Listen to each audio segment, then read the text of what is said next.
د مور او زوی په باره کې د پند نه ډکه کیسه. د کیسې نوم دی د مور دردېدلی زړه. د مور د لاسه یې د شیدو ګیلاس وولېده او مات شو.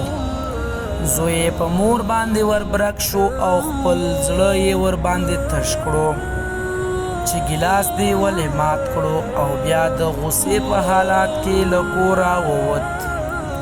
مور یې چې د خپل زوی غوسه ولیده نو د خپل زوی د ماشومتوب دوران یې ور په یاد شو او ډیره خفه شوه. بالاخره یې کاغذ او قلم راواخیستل او خپل زوی ته یې پیغام د اوښکو په باران کې ولیکه او په کټ کې ویده شوه. کله چې زوی بیرته راغی کور ته چې مور یې ویده ده او په لاس کې یې کاغذ ده، نو کاغذ یې راواخیسته او لاندې پکې پیغام لیکل شوی و: زما ګرانه زویه، زما د سترګو توره، زما د زړګي سره، زه ډیره بخښنه غواړم چې ستا په مخ کې مې ګیلاس مات کړ، مګر یوه خبره مې وه په خلاصو غوږو واوره، ما قصدن ګیلاس مات نه کړو ولې زه اوس بوډۍ شوی یم.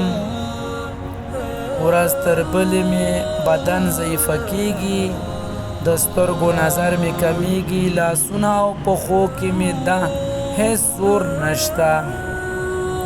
زه اوس خپل کالي پاک نشم ساتلی تر څو چې خوشبویي استعمال کړم او خپل نظافت ته پاملرنه وکړم. نو ما مه ملامتوه، ځکه د کالیو اغوستلو طاقت نه لرم، د بوټانو اغوستلو طاقت نه لرم.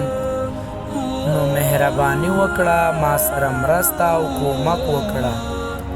نن ورځ ستا د ماشومتوب دوره کې یمه.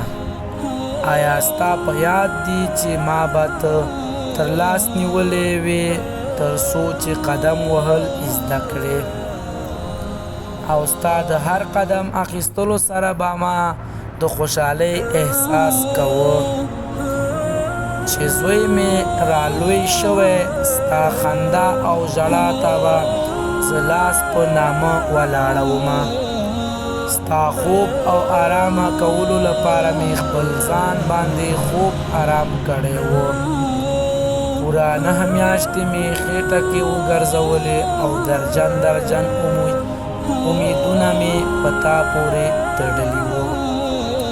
زما کمزوري پورې مه خانده، دا وخت به په تا هم راتلونکی دی. که غواړې ستا بچیان ستا سره نیکه رویه وکړي نو ما سره ښه رویه وکړه. زه نور د مرګ په انتظار یم، مګر یو ورځ به له تا نه جدا شم. نو ما سره خوږې خبرې وکړه او ما له خپلې خوشحالۍ او خندا مه محروموه. او ته چې کله دنیا ته راتلې زه تا سره ومه، نو اوس چې زه له دنیا نه ځمه نو ته له ما سره اوسه. زوی چې دا پیغام ولوسته نو ډېر پښیمانه شو. کله چې مور راویښه شوه نو د خپل مور په پښو کې سر کېښوده او له مور څخه یې بخښنه وغوښتله او د خپلې مور خدمت ته یې ملا وتړله. نو ګرانو دوستانو، د مور او پلار سره نیکي او بد کول یوه کیسه او داستان ده چې ته به یې په خپله لیکې او ستا بچیان به یې بیا تا ته روایت کوي. نو اوس خوښه ستا ده چې ځان لپاره ښه رویه خوښوې او که بد، څه چې کرې هغه به ریبې. والسلام.